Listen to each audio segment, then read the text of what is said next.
ಓಂ ಶ್ರೀ ಗುರು ರಾಘವೇಂದ್ರಾಯ ನಮಃ. ಇವತ್ತಿನ ವಿಡಿಯೋ ಬಹಳ ವಿಶೇಷವಾದಂತಹ ವಿಡಿಯೋ. ಏಕೆ ಅಂತಂದರೆ ನೋಡಿ, 16ನೇ ತಾರೀಕು ಬಹಳ ವಿಶೇಷವಾದಂತಹ ಒಂದು ಅಮಾವಾಸ್ಯೆ, ಶನಿವಾರ, ಭಾವುಕ ಅಮಾವಾಸ್ಯೆ ಅಂತ ಹೇಳಿ ಕರಿತೀವಿ. ಬಾದಾಮಿ ಅಮಾವಾಸ್ಯೆ ಅಂತೇಳಿ ಕೆಲವು ಕಡೆ ಕರೀತಾರೆ. ಜೊತೆಯಲ್ಲಿ ಅವತ್ತು ಶನೈಶ್ಚರ ಜಯಂತಿ ಬಂದಿರುವಂತಹದ್ದು, ಬಹಳ ಒಂದು ವಿಶೇಷತೆಯನ್ನು ಒಳಗೊಂಡಿರುವಂತಹದ್ದು.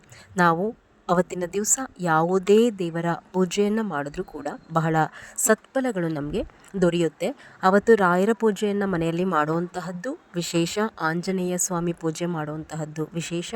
ಹಾಗೆ ಶನೈಶ್ಚರ ಜಯಂತಿ ಆದ್ದರಿಂದ ಏನೇನೆಲ್ಲ ಮಾಡಬೇಕು ನಮ್ಮ ಕಷ್ಟಗಳನ್ನು ಕಳೆದುಕೊಳ್ಳೋದಕ್ಕೆ ಅಂತ ಹೇಳಿ ಇದೇ ವಿಡಿಯೋನಲ್ಲಿ ನಾನು ತಿಳಿಸ್ಕೊಡ್ತೀನಿ. ವಿಡಿಯೋವನ್ನು ಪೂರ್ತಿಯಾಗಿ ನೋಡಿ. ಶ್ರೀ ರಾಘವೇಂದ್ರ ಕಾರುಣ್ಯ ಚಾನಲ್ಗೆ ಎಲ್ರಿಗೂ ಕೂಡ ಸ್ವಾಗತ. ಹೊಸದಾಗಿ ನೋಡ್ತಾ ಇರುವಂತಹವರು ದಯಮಾಡಿ ಸಬ್ಸ್ಕ್ರೈಬ್ ಮಾಡಿಕೊಂಡು ನೋಡಿ. ಒಳ್ಳೆಯ ಮಾಹಿತಿಗಳು ನಿಮ್ಮ ಮುಂದೆ ಈ ಚಾನಲ್ನಲ್ಲಿ ಬರ್ತಾ ಇರುತ್ತೆ. ಈ ಅಮಾವಾಸ್ಯೆಯ ದಿವಸ ಎಲ್ಲ ದೇವರುಗಳ ಪೂಜೆಗೂ ಕೂಡ ಬಹಳ ಪ್ರಶಸ್ತವಾದಂತಹ ಕಾಲ.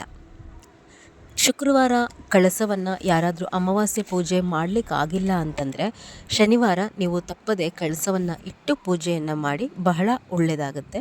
6 ಗಂಟೆ 10 ನಿಮಿಷದಿಂದ 6 ಗಂಟೆ 55 ನಿಮಿಷದ ಒಳಗಡೆ ಹಳೆಯ ಕಳಸವನ್ನು ನೀವು ವಿಸರ್ಜನೆ ಮಾಡಿ ಹೊಸ ಕಳಸವನ್ನು ಇಟ್ಟು ತಾಯಿ ಮಹಾಲಕ್ಷ್ಮಿಯ ಹೆಸರಿನಲ್ಲಿ ಕಳಸವನ್ನು ಇಟ್ಟು ಪೂಜೆಯನ್ನು ಮಾಡುವಂತಹದ್ದು ಒಳ್ಳೆಯದು. ಇನ್ನು ರಾಯರ ಪೂಜೆ ಯಾವ ರೀತಿ ನಾಳೆ ಮಾಡುವಂತಹದ್ದು ಅಂತಂದರೆ, ರಾಯರ ಫೋಟೋವನ್ನು ಒರೆಸ್ಕೊಳ್ಳಿ. ರಾಯರ ಫೋಟೋವನ್ನು ಒರೆಸ್ಕೊಂಡು ರಾಯರಿಗೆ ಗಂಧವನ್ನು ಹಚ್ಚಿ, ಸ್ವಲ್ಪನಾದರೂ ಕೂಡ ನಾಳೆ ರಾಯರಿಗೆ ತುಳಸಿ ಮತ್ತು ಹೂಗಳನ್ನು ಇಟ್ಟು ಅಲಂಕಾರ ಮಾಡಿ, ನಾಳೆ 2 ಬೆಳ್ಳಿ ಅಥವಾ ಹಿತ್ತಾಳೆ ದೀಪ, ಏನು ನೀವು ರಾಯರ ಮುಂದೆ ಪ್ರತಿನಿತ್ಯ ಹಚ್ತಿರಲ್ಲ ಆ ದೀಪಗಳಿಗೆ ತುಪ್ಪವನ್ನು ಹಾಕ್ಕೊಳ್ಳಿ. ಇದರ ಜೊತೆಯಲ್ಲಿ 1 ಮಣ್ಣಿನ ದೀಪ, ಉದ್ದ ಬತ್ತಿನೇ ಹಾಕಿ ಆ ಮಣ್ಣಿನ ದೀಪಕ್ಕೂ ಕೂಡ ಅರಿಶಿನ ಕುಂಕುಮ ಇಟ್ಟು, ಒಂದು ಹೂ ಇಟ್ಟು, ಮೊದಲು ಸ್ವಲ್ಪ ಅಕ್ಷತೆ ಹಾಕಿ, ಉದ್ದ ಬತ್ತಿ ಹಾಕಿ ತುಪ್ಪವನ್ನು ಹಾಕ್ಕೊಂಡು ಹಚ್ಕೋಬೇಕು. ಒಟ್ಟು ರಾಯರ ಮುಂದೆ 3 ದೀಪಗಳು ಉರಿಬೇಕು. 2 ಬೆಳ್ಳಿ ಅಥವಾ ಹಿತ್ತಾಳೆದು, ಅದರ ಜೊತೆಯಲ್ಲಿ 1 ಮಣ್ಣಿನ ದೀಪ. ನಾಳೆ ರಾಯರಿಗೆ ಏನಾದರೂ ಸ್ವಲ್ಪ ಹಣ್ಣುಗಳನ್ನು, ಇಲ್ಲ ಅಂತಂದರೆ ಕಲ್ಲು ಸಕ್ಕರೆಯನ್ನು ನೈವೇದ್ಯವಾಗಿ ಇಡಿ. ರಾಯರಿಗೆ ಮಾವಿನ ಹಣ್ಣು ಅಂತಂದರೆ ಬಹಳ ಪ್ರೀತಿ. ಇದು ಮಾವಿನ ಹಣ್ಣಿನ ಸೀಸನ್ ಆದ್ದರಿಂದ ಮನೆಯಲ್ಲಿದ್ದರೆ ಮಾವಿನ ಹಣ್ಣನ್ನೇ ನೈವೇದ್ಯವಾಗಿ ಇಡಿ. ಇಲ್ಲ ಏನೂ ಆಗಲಿಲ್ಲ ಅಂತಂದರೆ ಸ್ವಲ್ಪ ಕಲ್ಲು ಸಕ್ಕರೆನ ರಾಯರಿಗೆ ನೈವೇದ್ಯವಾಗಿ ಇಟ್ಟುಬಿಡಿ. ಇನ್ನು ನಾಳೆ ಅಮಾವಾಸ್ಯೆ. ನೀವು ನೋಡಿ, ಯಾವತ್ತೇ ಆಗಲಿ ನಾವು ರಾಯರ ಪೂಜೆಯನ್ನು ಮಾಡುವಂತಹವರು ಬಹಳ ಬೇಗ ಕಷ್ಟ ಕಳಿಬೇಕು ಅಂತಂದರೆ ಯಾವುದೇ ವಿಶೇಷತೆ ಇರಲಿ ಇಲ್ಲದೇ ಇರಲಿ, ಮನೆಯಲ್ಲಿ ರಾಯರೊಟ್ಟಿಗೆ ಆಂಜನೇಯ ಸ್ವಾಮಿಯ ಪೂಜೆಯನ್ನು ನಿರಂತರವಾಗಿ ಮಾಡುವಂತಹದ್ದನ್ನು ಅಭ್ಯಾಸ ಮಾಡ್ಕೋಬೇಕು. ಆಗ ರಾಯರ ಪೂಜೆಯ ಫಲಗಳು ಬಹಳ ಬೇಗ ನಿಮಗೆ ದೊರೆಯುತ್ತೆ. ಹಾಗೆ ಶ್ರೀಹರಿಯ ಪೂಜೆಯನ್ನು ಕೂಡ ರಾಯರೊಟ್ಟಿಗೆ ಮಾಡ್ತಾ ಹೋಗಬೇಕು. ಮಹಾಲಕ್ಷ್ಮಿ ಪೂಜೆಯನ್ನು ಕೂಡ ನಾವು ಶುಕ್ರವಾರ, ಮಂಗಳವಾರ ಮಾಡ್ತಾ ಹೋದಾಗ ಎಲ್ಲ ಫಲಗಳು ಕೂಡ ಒಟ್ಟಾಗಿ ಸೇರ್ತಾ ಹೋಗಿ ನಿಮ್ಮ ಕಷ್ಟಗಳು ಬೇಗ ಕಡಿಮೆ ಆಗುತ್ತೆ. ನಾಳೆ ಆಂಜನೇಯ ಸ್ವಾಮಿಯ ಫೋಟೋ ಮನೇಲಿದ್ದರೆ ಫೋಟೋವನ್ನು ಒರೆಸ್ಕೊಂಡು ಒಂದು 9 ಕುಂಕುಮದ ಬೊಟ್ಟುಗಳನ್ನು ಸ್ವಾಮಿಗೆ ಇಡಿ. 18 ಎಳೆ ಗೆಜ್ಜೆ ವಸ್ತ್ರವನ್ನು ನಾಳೆ ಆಂಜನೇಯ ಸ್ವಾಮಿಯ ಫೋಟೋಗೆ ಹಾಕಿ. 18 ಎಳೆ ಅಂತಂದರೆ ನೀವು ಹಾಕುವಂತಹ ಗೆಜ್ಜೆ ವಸ್ತ್ರದಲ್ಲಿ ಏನು ಗೆಜ್ಜೆ ಅಂದರೆ ಆ ಉಂಡೆಗಳಿರುತ್ತಲ್ಲ, 18 + 1 19 ಗೆಜ್ಜೆಗಳು ಇರೋ ರೀತಿಯಲ್ಲಿ ಸ್ವಾಮಿಗೆ ನಾಳೆ ಗೆಜ್ಜೆ ವಸ್ತ್ರವನ್ನು ಅರ್ಪಣೆ ಮಾಡ್ಕೋಬೇಕು. ಇನ್ನು ಏನು 2 ದೀಪ ನೀವು ದೇವರ ಮನೆಯಲ್ಲಿ ಹಚ್ತಿರಲ್ವಾ, ನಾಳೆ ಶನೈಶ್ಚರ ಜಯಂತಿ ಆಗಿರೋದ್ರಿಂದ ಜೊತೆಯಲ್ಲಿ ನೀವು ಆಂಜನೇಯ ಸ್ವಾಮಿ ಪೂಜೆಯನ್ನು ಕೂಡ ಮಾಡೋದ್ರಿಂದ ಎಳ್ಳೆಣ್ಣೆಯಲ್ಲಿ ದೀಪ ಹಚ್ಚಿ, ಬಹಳ ಒಳ್ಳೆಯದಾಗುತ್ತೆ. ಎಳ್ಳೆಣ್ಣೆ ಹಾಕಿಬಿಟ್ಟು ಆ ದೀಪವನ್ನು ಎಳ್ಳೆಣ್ಣೆಯಲ್ಲಿ ಹಚ್ಚುವಂತಹದ್ದನ್ನು ಮಾಡಿ. ಯಾವುದೇ ದೇವರ ಪೂಜೆ ಮಾಡಿದ್ರೂ ಮನೆ ದೇವರ ಪೂಜೆಯನ್ನು ನಾವು ಕಡೆಗಣನೆ ಮಾಡಬಾರ್ದು. ಅಮಾವಾಸ್ಯೆಯ ದಿವಸ ಮನೆ ದೇವರ ಪೂಜೆ ಮಾಡೋದಕ್ಕೂ ಕೂಡ ಬಹಳ ಒಂದು ಪ್ರಾಶಸ್ತ್ಯ ಇರುತ್ತೆ. ಅವತ್ತಿನ ದಿವಸ ಒಂದು ಎಳೆ ಹೂ ಹಾಕಿ, ನಿಮ್ಮ ಮನೆ ದೇವರುಗಳಿಗೂ ಕೂಡ ಒಂದು ಎಳೆ ಹೂ ಹಾಕಿಬಿಟ್ಟು ನೀಟಾಗಿ ಅವರನ್ನು ಸ್ಮರಣೆ ಮಾಡಿಕೊಂಡು ಪೂಜೆ ಮಾಡುವಂತಹದ್ದನ್ನು ನಾಳೆ ಮಾಡ್ಕೊಳ್ಳಿ. ಇದೆಲ್ಲ ಆದಮೇಲೆ ನೀವು ನಾಳೆ ಅಷ್ಟೋತ್ತರಗಳನ್ನು ಹೇಳ್ಕೋಬೇಕಾಗತ್ತೆ. ಮೊದಲು ನಿಮ್ಮ ಮನೆ ದೇವರುಗಳ ಅಷ್ಟೋತ್ತರವನ್ನು ಹೇಳ್ಕೊಂಡು, ಆಂಜನೇಯ ಸ್ವಾಮಿಯ ಅಷ್ಟೋತ್ತರವನ್ನು ಹೇಳ್ಕೊಳ್ಳಿ, ರಾಯರ ಅಷ್ಟೋತ್ತರವನ್ನು ಹೇಳ್ಕೊಳ್ಳೋ ಅಂತಹದ್ದನ್ನು ಮಾಡಿ. ನಾಳೆ ದೇವರ ಮನೆಯಲ್ಲಿ ಸ್ವಲ್ಪ ಬಾಳೆಹಣ್ಣನ್ನು ಇಟ್ಟು, ಕಾಯನ್ನು ಇಟ್ಟು, ತಪ್ಪದೆ ತೆಂಗಿನಕಾಯಿಯನ್ನು ಹೊಡೆಯುವಂತಹದ್ದನ್ನು ಮಾಡಬೇಕಾಗತ್ತೆ ನಾಳೆ. ಇನ್ನು ಶನೈಶ್ಚರ ಜಯಂತಿ ಅಂತ ಹೇಳಿದೆ ನಾನು. ಪ್ರತಿಯೊಬ್ಬರೂ ನೀವು ನಿಮ್ಮ ಏನೇ ತೊಂದರೆಗಳಿದ್ರೂ ಕೂಡ ಮನೆಯಲ್ಲಿ ಬೇಗ ಸ್ವಲ್ಪ ನಿವಾರಣೆ ಆಗಿ ಕಷ್ಟಗಳು ಕಳಿಬೇಕಪ್ಪ ಅನ್ನೋವಂಥವರು ನಾಳೆ ಪ್ರತಿಯೊಬ್ಬರು ಕೂಡ ತಪ್ಪದೆ ಶನಿಮಹಾತ್ಮನ ದೇವಸ್ಥಾನಕ್ಕೆ ಹೋಗಿ, ಶನಿ ಮಹಾತ್ಮನ ದೇವಸ್ಥಾನಕ್ಕೆ ಹೋಗಿ ಆ ದೇವರ ದರ್ಶನವನ್ನು ಮಾಡಿಕೊಂಡು ತಪ್ಪದೆ ಎಳ್ಳು ಬತ್ತಿಯನ್ನು ಹಾಕ್ಬಿಟ್ಟು ಬನ್ನಿ. ಅಲ್ಲೇ ಸಿಗುತ್ತೆ, ಶನಿ ಮಹಾತ್ಮನ ಯಾವ ದೇವಸ್ಥಾನಕ್ಕೆ ಹೋದರೂ ಎಳ್ಳು ಬತ್ತಿ ಅಲ್ಲೇ ಮಾರ್ತಾ ಇರ್ತಾರೆ. ಇಲ್ಲ ಮನೆಯಲ್ಲಾದರೂ ಸರಿ, ಕಪ್ಪು ಬಟ್ಟೆನಲ್ಲಿ ಕಪ್ಪು ಎಳ್ಳನ್ನು ಸೇರಿಸಿ 9 ಬತ್ತಿಗಳನ್ನು ಎಳ್ಳೆಣ್ಣೆಯಲ್ಲಿ ನೆನೆಸ್ಕೊಂಡು ಹೋಗಿ ಹಾಕಿಬಿಟ್ಟು ಬರುವಂತಹದ್ದನ್ನು ಮಾಡಬೇಕು.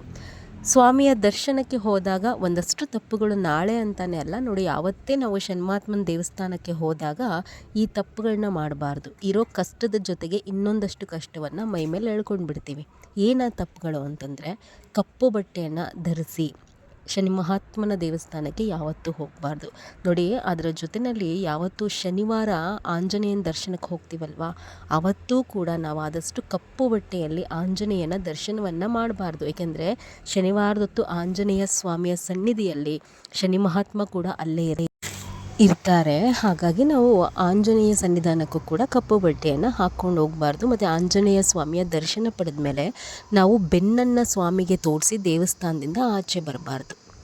ಆ ತಪ್ಪನ್ನು ನಾವು ಮಾಡಲಿಕ್ಕೆ ಹೋಗಬಾರ್ದು ಶನಿವಾರದೊತ್ತು. ಮತ್ತು ನಾಳೆಯಿಂದ ಶನಿ ಮಹಾತ್ಮನ ಸನ್ನಿಧಿಗೆ ಹೋದಾಗ ಕಪ್ಪು ಬಟ್ಟೆ ಹಾಕ್ಕೊಂಡು ಹೋಗಬಾರ್ದು.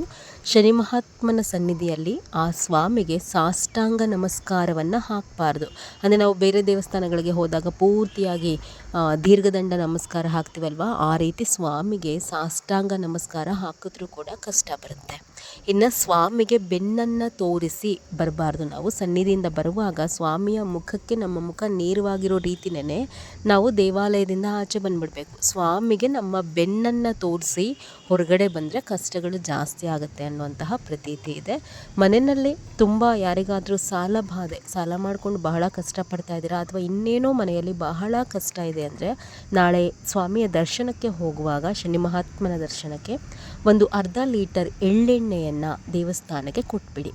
ಈಗ ಮತ್ತೆ ಕಾಮೆಂಟಲ್ಲಿ ಹಾಕ್ತೀರಾ ನಮ್ಮ ಊರಿನ ಅಕ್ಕಪಕ್ಕ ಶನಿ ಮಹಾತ್ಮನ ದೇವಸ್ಥಾನ ಇಲ್ಲ ಅಂತಂದು. ಅಂಥವರು ಆಂಜನೇಯ ಸ್ವಾಮಿಯ ದೇವಸ್ಥಾನಕ್ಕೇ ಹೋಗಿ ನಾಳೆ ಹೋಗಿಬಿಟ್ಟು ಅಲ್ಲೇ ಎಳ್ಳುಬತ್ತಿಯನ್ನು ಹಾಕ್ಬಿಟ್ಟು ಬನ್ನಿ. ಇಲ್ಲವೇ ಇಲ್ಲ ಅಂತಂದರೆ ಆದಷ್ಟು ಶನಿ ಮಹಾತ್ಮನ ಸನ್ನಿಧಿಗೆ ಹೋಗಿ, ಇಲ್ಲವೇ ಇಲ್ಲ ಅಂದರೆ ಆಂಜನೇಯ ಸ್ವಾಮಿಯ ಸನ್ನಿಧಾನಕ್ಕೆ ಹೋಗಿ ದರ್ಶನ ಪಡ್ಕೊಂಡು ಅಲ್ಲೇ ಎಳ್ಳುಬತ್ತಿಯನ್ನು ಹಾಕ್ಬಿಟ್ಟು ಬನ್ನಿ. ಮತ್ತು ಇನ್ನೊಂದು ಪ್ರಮುಖವಾದಂತಹ ವಿಚಾರ ಅಂದರೆ, ಶನಿ ಮಹಾತ್ಮನ ಸನ್ನಿಧಿಗೆ ಹೋದಾಗ ಅಲ್ಲಿ ನಾಳೆ ಯಾರಾದರೂ ಅದು ಇದು ಮನೆಯಿಂದ ಪ್ರಸಾದವನ್ನು ಮಾಡ್ಕೊಂಡು ಬಂದು ಹಂಚ್ತಿರ್ತಾರೆ. ದಯಮಾಡಿ ಆ ಪ್ರಸಾದವನ್ನು ಇಸ್ಕೊಂಡು ತಿನ್ನಲಿಕ್ಕೆ ಹೋಗಬೇಡಿ. ಅವರೇನೋ ಕಷ್ಟ ಕಳೀಲಿಕ್ಕೆ ಅಂತ ಹೇಳಿ ಅವ್ರು ಹಂಚುತ್ತಿರ್ತಾರೆ, ಅದನ್ನು ತುಂಬ ನಾವು ಇಸ್ಕೊಂಡು ತಿನ್ನುವಂತಹದ್ದು ಒಂದು ರೀತಿ ಬೇರೆ ರೀತಿಯ ಕಷ್ಟಗಳು ನಮ್ಮನ್ನು ಕಾಡಲಿಕ್ಕೆ ಪ್ರಾರಂಭ ಮಾಡುತ್ತೆ. ಆ ದೇವಸ್ಥಾನದ ಹತ್ತಿರ ಕೊಡುವಂತಹ ಪ್ರಸಾದವನ್ನು ದೇವಸ್ಥಾನದಿಂದ ಹಂಚುವಂತಹದ್ದನ್ನು ನಾನು ಹೇಳ್ತಿಲ್ಲ, ಬೇರೆಯವರು ಅವ್ರ ಮನೆಯಿಂದ ಮಾಡ್ಕೊಂಡು ಬಂದು ಹಂಚುತ್ತಿರ್ತಾರಲ್ವ, ಆ ತರಹದ ಪ್ರಸಾದವನ್ನು ಜಾಸ್ತಿ ಇಸ್ಕೊಂಡು ತಿನ್ನಲಿಕ್ಕೆ ಹೋಗಬೇಡಿ. ಇದಿಷ್ಟು ಕೂಡ ನಾಳೆಯ ವಿಶೇಷತೆ. ಮಾಡಿ ರಾಯರ ಪೂಜೆನ ಮಾಡಿ, ಆಂಜನೇಯನ ಪೂಜೆಯನ್ನು ಮಾಡಿ, ಕಳಸ ಇಟ್ಟಿಲ್ಲ ಅಂತಂದರೆ ಇಟ್ಬಿಟ್ಟು ನಾಳೆ ಪೂಜೆ ಮಾಡಿ. ಅಮಾವಾಸ್ಯೆಯ ಪೂಜೆ ಒಳ್ಳೆಯದಾಗುತ್ತೆ. ಎಲ್ರಿಗೂ ಕೂಡ ಭಗವಂತನ ಅನುಗ್ರಹವಾಗಲಿ. ಇನ್ನು 17ನೇ ತಾರೀಕಿನಿಂದ ಅಧಿಕ ಮಾಸ ಪ್ರಾರಂಭ. ಅಧಿಕ ಮಾಸದಲ್ಲಿ ನಾವು ರಾಯರ ಪೂಜೆ ಇರಬಹುದು ಅಥವಾ ಭಗವಂತನ ಏನೇ ಕಾರ್ಯಗಳನ್ನು ನಾವು ಒಂದು ಮಾಡಿದ್ರೆ ಅದು 10ರಷ್ಟು ಫಲ ಆ ಮಾಸದಲ್ಲಿ ಸಿಗುತ್ತೆ. ಅದರ ಬಗ್ಗೆ ವಿಡಿಯೋವನ್ನು ನೆಕ್ಸ್ಟ್ ವಿಡಿಯೋಸಲ್ಲಿ ಹಾಕ್ತೀನಿ. ಅದರಂತೆ ರಾಯರ ಸೇವೆ ಮತ್ತು ಭಗವಂತನ ಸೇವೆಯನ್ನು ಅಧಿಕ ಮಾಸದಲ್ಲಿ ಒಂದು ದಿವಸವೂ ಕೂಡ ತಪ್ಪಿಸದೆ ಮನೆಯಲ್ಲಿ ಮಾಡ್ತಾ ಹೋಗಿ, ಬಹಳ ಒಳ್ಳೆಯ ಫಲಗಳಿರುತ್ತೆ. ಎಲ್ರಿಗೂ ಕೂಡ ನಮಸ್ಕಾರ.